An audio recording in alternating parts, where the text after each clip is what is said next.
This is a Russian car named Lada. There is a Ukrainian R-18 drone hovering above it, with a surprise attached to it. Now Russians know that they are compromised, so they all hop inside the Lada to pull off a Russian escape. But the Ukrainian drone drops a sniper nade that penetrates precisely through the top window of the car. This is the grenade drop of the century. I will bring you the latest drone kills from Ukraine. Some of these videos are truly unbelievable. In this first video we see a Russian squad patrolling. Suddenly a Ukrainian R-18 drone drops a grenade on them, but it's a near miss. The explosion injures one of the soldiers to the leg and he has a heavy limp while others are running away. He actually attaches a tourniquet while limping. I gotta give it to him, this was also our training. But we were also taught that if you use the tourniquet you also have to write down the time or remember it, because a tourniquet will kill your leg permanently,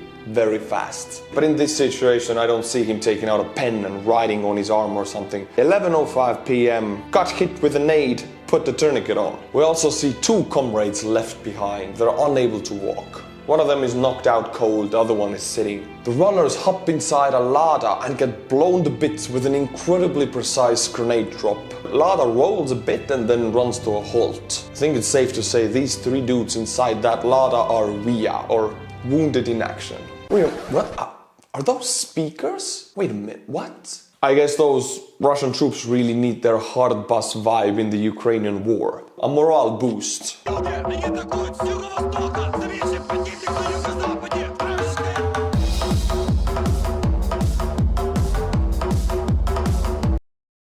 My friends, the time has come. The time to butcher the Patreon's names with my Estonian pronunciation. These people support the channel monthly. They deserve their names butchered. Donna Lavers, Richard Venner, Tale McKenzie, Mikael Brovn, Nathan Miles. Crazy. David Tvojak, Travis Placker, David Oven, Steven Mempa. Mempa, it sounds really funny in this song. Mr. Mempa, Terek Stevart, Defunctus, Karl Robin Kägo. Now this one could be an Estonian. Tim Ritke, Duff Van Dam. Thank you to all of these people for supporting the channel and allowing me to butcher their names to the oblivion. If you like the channel, the Patreon link is in the description below. Become tier 10 or above and I'll be killing your name. In this video we see a Ukrainian R-18 drone hovering a Russian, what seems like a platoon-sized unit. They spot the drone, they start running, but it's already too late. The explosive is on its way and boom! It knocks one dude out cold. Another one is injured. Such attacks do more psychological harm than real physical damage, but the psychological damage is enough to paralyze the unit's combat effectiveness for quite some time, and the fear that it creates. That does a lot more than a direct hit. In this video we see again the Ukrainian R-18 hovering above a Russian BMP and dropping the nade and boom! BMP goes up in flames. I believe these drones can also take out tanks. Taking out a tank with this is not destroying the tank, but if you drop the grenade on top of it, it takes out pretty much all of the sensors attached to the tank. It destroys electronics. Yes, the crew might be unharmed, but the tank might be unusable. In this video you can see how a Russian squad operates. They need to cross the street. They do so, and the first mistake, there is no machine gunner laying down covering fire. There should be one or even two machine gunners just laying down bursts of fire non-stop to the enemy area so the squad can run behind them. Perhaps even deploy a smoke screen. None of that is happening here. One of the comrades gets shot and it's knocked out cold, and we actually see two other comrades grabbing him and dragging him to safety. This is a first.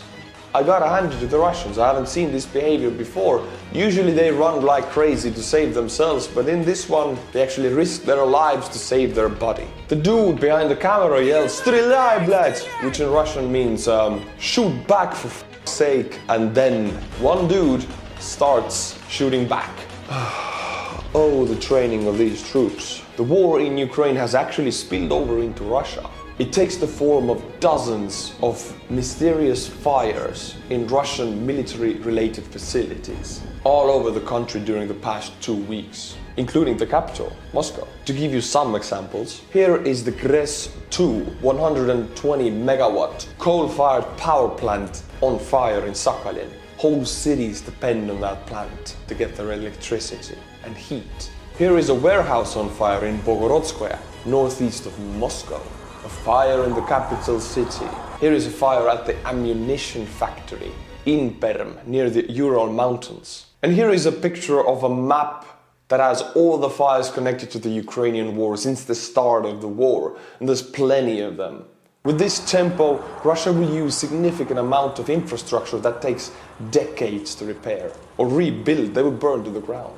The front line remains the same as it was 2 weeks ago. Russia has not made any significant gains anywhere, and Ukrainian defensive lines have held. And I think soon a major Ukrainian push will take place. Ukrainian forces have made a drone strike to the Russian-held Snake Island. Yes, the infamous Snake Island where the Ukrainians sent the Russian warship to you-know-where. In the first video you see a Bayraktar hitting a Russian ammunition depot or ammunition pile that takes off like a fireworks. In the second video you can see a Bayraktar destroying a Russian surface-to-air anti-aircraft missile system. This is very significant because this system is supposed to cover the Snake Island, defending it from drones and planes. It gets destroyed by a drone. The funny part is, according to Russian media, the Russian military destroyed all of Bayraktar drones in the first 3 days of the war. So what destroyed that missile system? What was it? Maybe it was lightning. Maybe it was a strong wind, but it couldn't have been a Bayraktar. Russian Foreign Minister Sergei Lavrov has really pissed off Israel. When asked, how can Russia claim to denazify Ukraine when Ukrainian President Volodymyr Zelensky is Jewish? Mr. Lavrov replied that Hitler was part Jewish, that the biggest anti-Semites are Jewish people themselves. What? Well, the outcome of this quote is Israel, that up until now only sent humanitarian aid to Ukraine, now treats Ukrainian soldiers in their hospital, now decided to give defensive munitions to Ukraine, including helmets, body armor, and perhaps the infamous Iron Dome of Israel. Israel is now leaning strongly towards Ukraine. In this video you can see a Ukrainian Bayraktar. That shouldn't exist because they were all destroyed within the first 3 days of the war, taking out 2 Russian patrol boats. One of the boats is deploying evasive maneuvers, doing this snake thing to avoid the strike.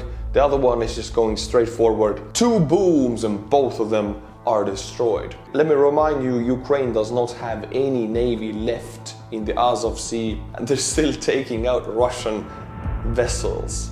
In this video you can see a Ukrainian artillery showing its might. They have already proven to the world that they are incredibly accurate, but this is another level. Running around like crazy, like headless chickens, and the artillery shots land exactly where they run. Then they run the opposite side and immediately it lands there. I need to tweak this video, give me a sec.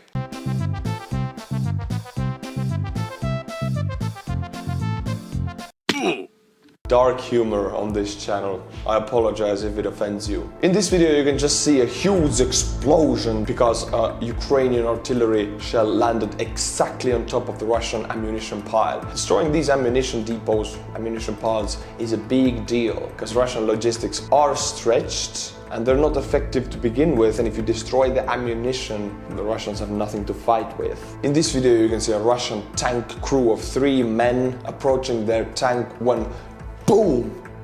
A shell lands directly on their faces. The explosion reminds me of 150mm or bigger, and a boom that big would kill you 10 meters away. This was direct hit, so I will call 3 Kia.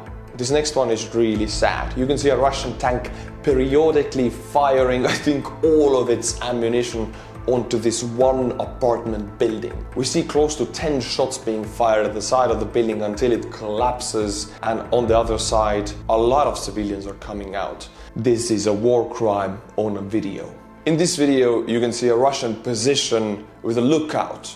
One of the soldiers is always on a lookout, on patrol, and this lookout is taken out with a single Ukrainian sniper shot. The others run to the foxhole, but we can only assume they also will be taken out. With this, I'll conclude today's videos. My friends, thank you for watching and thank you for picking a side in this information war. Take any information you get from anywhere with a grain of salt. Also, the information you get from my videos, think with your own head. Thank you for watching, thank you for being a patron. And until my next video, Slava Ukraini.